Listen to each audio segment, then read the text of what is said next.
இந்த மார்க்கத்துல வந்து அல்லாஹ் தாலா பெண்களுக்கு அதிகமான, அதாவது ஆண்களை விட பெண்களுக்கு ஒரு ஆண்களை விட அதிகமான ஒரு இடத்தை இந்த மார்க்கம் கொடுத்திருக்கு.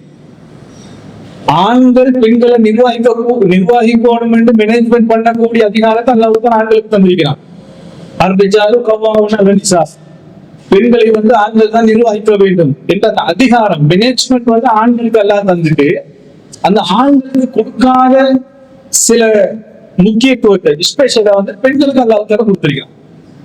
எப்படி பெண்களுக்கு கொடுத்திருக்கிறான்?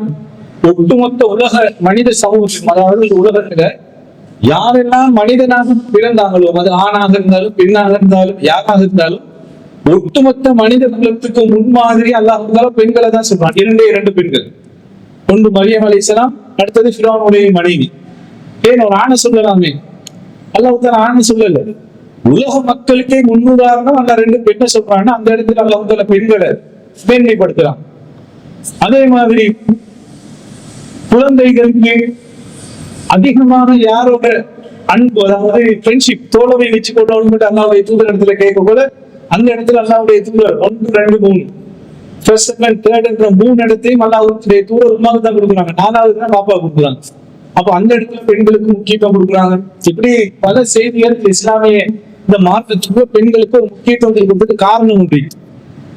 என்ன காரணம் சொன்னா, ஒரு பெண் அதுக்கு மேல போயிட்டு ஒரு தாயாக தான் மனைவி ஆகிறா. மனைவின்றது அந்த ஸ்தானத்துக்கு பின்னால தாய் அந்த சிறு போற ஒரு பெண் மார்க்கமுள்ள அல்லாஹ்வுக்கு கட்டுப்பட்ட ஒரு பெண்ணாக மாறினால் அந்த பெண்ணுடைய அந்த குடும்ப வாழ்க்கையை வரக்கூடிய அடுத்த படிகள், கணவன் மனைவி, அதுக்கு ஒரு தாய் என்ற அந்தஸ்து, தாயின்றதுக்கு பின்னால ஒவ்வொரு படித்தரங்கள் கூடிக்கொண்டே போகும்.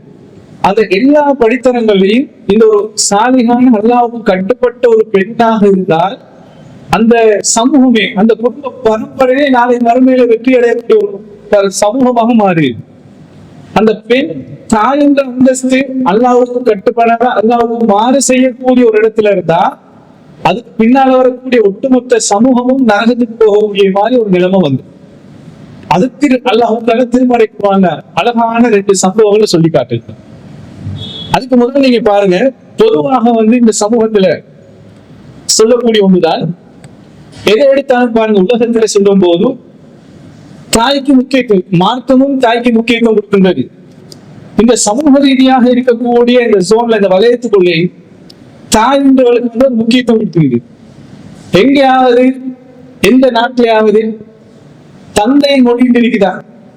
பாப்பாட மொழி தந்தை மொழின்னு அப்படி இல்லை, தாய் மொழின்னு தான் இருக்குது. ஏன் தாய்மொழின்னு சொல்றா? ஒரு தாய் எந்த மொழியை பேசுவாவோ அந்த மொழியை தான் குழந்தை முதல் பேசு. ஏன்னா தாய் தானே சுமப்பாள்.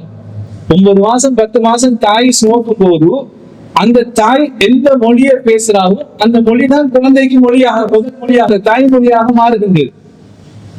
தாய் மண் என்று சொல்லுவாங்க. தாய் எந்த மண்ணில் இருக்கிறாவோ அந்த மண் தான் குழந்தைக்கு தாய் மண்ணாக மாறுது. அப்ப தாய் மொழி, தாய் மண், தாய் நாடு எல்லாமே தாய் என்று வரும். அதனாலதான் சொல்லுவாங்க, தாயை போல புள்ள நூலை போல சேலை. தாய் நல்லா இருந்தா அந்த புள்ள அப்படியே தாய் மாதிரியே வரும். அதுக்கு ஒரு நல்ல ஒரு உதாரணம் தான் என்னன்னா, இப்ப வீட்டுல பாருங்க, சின்ன பிள்ளைகள், அந்த பிள்ளைக்கு ஒன்றுமே தெரியாது, நெருப்ப கண்டாலும் தொடும், நெருப்பு சுடுன்னு தெரியாது. ஆனா அப்படியாப்பட்ட பிள்ளைகள் பாருங்க, சின்ன பிள்ளைகள் வீட்டுல இருக்கும் போது சுஜூது செய், தொழுற மாதிரி. யாராவது வீட்டுக்கு இருந்தாலே கெஸ்ட் வந்தா அந்த தாய்க்கு அந்த வீட்டுல இருக்கிறவங்களுக்கு ஒரு சந்தோஷம், பெருமண்டு கூட சொல்லலாம். பிள்ளைகளுக்கு சொல்லுவாங்க, தொழுது காட்டுங்கன்னா அந்த புள்ள ஒன்றுமே தெரியாது, சும்மா அப்படி தக்கடி சும்மா வீட்டுக்கு போகும், சும்மா சுட்டுக்கு போகும். அப்ப நினைச்சு போன என்ன தெரியுமா, அந்த வீட்டுல இருக்கக்கூடிய தாய் தொழக்கூடிய தாயா இருக்கிறான். ஏன்னா வாப்பா வெள்ளனைக்கு வேலைக்கு போயிட்டுவாரு, நைட்டுக்கு தான் வருவாரு. வாப்பா நைட்டுக்கு வந்து வீட்டுல தொழுறவரா இருப்பாரு, இல்லாட்டி பள்ளிக்கு போறவரா இருப்பாரு, வேலை செய்யற இடத்துல தொழக்கூடியவரா இருப்பாரு. அந்த புள்ள கூடுதலா யாரை பார்க்குதுன்னு சொன்னா தாயை தான் பார்க்கும். அந்த தாய் 5 நேர தொழுகையை வந்து தொழக்கூடியவராக தாயாக இருந்தா அந்த புள்ள பார்க்கும், தாய் இப்படிதான் செய்யறாங்க, எங்க உமா இப்படிதான் செய்யறாங்க. அந்த புள்ள ஆட்டோமேட்டிக்கா அந்த பழக்கத்துக்கு போனாதான் அந்த புள்ள என்ன செய்யும்? உம்மா தொகுதி போகும் கிட்ட வந்து உம்மா தக்பீர் கட்டினா அது தக்பீர் கட்டு, உம்மா ருக்குக்கு போனா அது ருக்குக்கு போகும், உம்மா சுஜூதுக்கு போனா அது சுஜூதுக்கு போகும். அப்ப நினைச்சுக்கணும் அந்த வீட்டுல இருக்கக்கூடிய உம்மா தொழுகிற உம்மாவா இருக்கிறாங்க.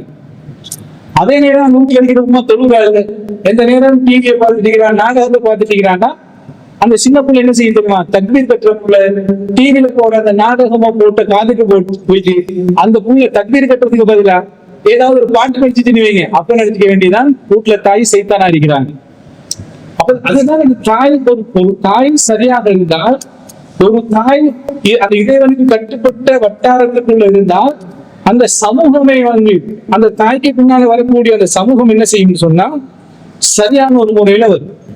அப்ப தாய் இறைவனுக்கு கட்டுப்பட்ட ஒழுக்கம் உள்ள நல்ல பண்புள்ள நல்ல பேசக்கூடிய தாய் பாப்பாக்கு சில வீட்டுல பாக்குறது தானே, ஒவ்வொரு வீட்டுல ஒவ்வொரு மாதிரி பேசுவாங்க. இப்ப கொழும்புல மாப்பிள்ளைக்கு திரும்ப பேசுவாங்க, போனா ஓ என்னவா செய்றீங்கன்னு கேட்பாங்க, அப்படிதான் கேட்பாங்க. சில ஒவ்வொரு கொழும்புல மாப்பிள்ளைக்கு கோபம் போனா எந்த வழி செய்றீங்கன்னு கேட்பாங்க. சாப்பாடு கொண்டு வர லேட் ஆயினா, கறி வர லேட் ஆயினா, அப்ப புள்ள பார்க்கும் உம்மா மாப்பிள்ளைக்கு ஓய்ந்துதான் பேசுறாங்கன்னா நாளைக்கு அவன் தேய்ந்துவான். சரிதானே? உம்மா ஓய்ந்தா மகன் தேய்ந்துவான். அப்ப அந்த தாய் ஒழுக்கம் இல்லைன்னா பிள்ளைக்கும் ஒழுக்கம் இல்லாம வரும். ஏன்னா தாய் எதை பேசுறாலும் தாய் எதை செய்யறாலும் அது அந்த பிள்ளைக்கு மெசேஜ் கூடுதலா போயிட்டு கொண்டே இருக்கு. அதான தாய் சொல்றது, தாயோட பிள்ளையோட நெருக்கம் வந்து கூடுதலா இருக்கு. இந்த தாயோட புள்ள நெருக்கம் மிச்சமா நெருக்கம்ன்றதுக்கு சயின்டிபிக்கலா இருக்கிற ஒரு உதாரணம் என்ன தெரியுமா? பிள்ளை வந்து பாருங்க, சில பிள்ளை பிறந்த உடனே ஒரு குறிப்பிட்ட 4 மாசம் 5 மாசமோ போகாட்டி புள்ள ராவைக்கு எல்லாம் அழுவும், பகலைக்கு எல்லாம் அழுவும். வாரவங்க சொல்லுவாங்க தூங்கவே இல்லை, எங்கேயாவது போய் ஒரு லெப்ப கிட்ட ஓதி பார்க்கறது, நூலை கட்டுறது, களத்துல இருந்து போறது செய்வாங்க. புள்ள அழுது கொண்டே இல்லை. சரி, அதொன்னும் செய்யல. புள்ள அழு வீட்டுல இருக்கிற உண்மை தூக்கி பார்ப்போம், மொத்தமா தெரிகிறவங்க எல்லாம் தூக்கி பார்ப்பாங்க, வீட்டுல வாப்பாவும் தூக்கி பார்ப்பாரு. புள்ள அழுது கொண்டே இருக்கு. உண்மை வந்து தூங்கின உடனே புள்ள அழுவை நிப்பாட்டிடும். இப்ப உமா பிள்ளைக்கு யார சொன்ன இதுதான் உண்மாண்டு, பிள்ளைக்கு யாரும் சொல்லல இதுதான் உண்மாண்டு.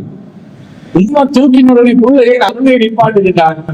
9 மாசம் 10 மாசம் புள்ள பௌத்துல இருந்து கேட்கறது உங்களோட ஹார்ட் பீட் மட்டும்தான். உங்களோட ஹார்ட் பீட் துடிக்கிற சத்தம் பிள்ளைக்கு 9 மாசம் 10 மாசம் பழகிருக்கு.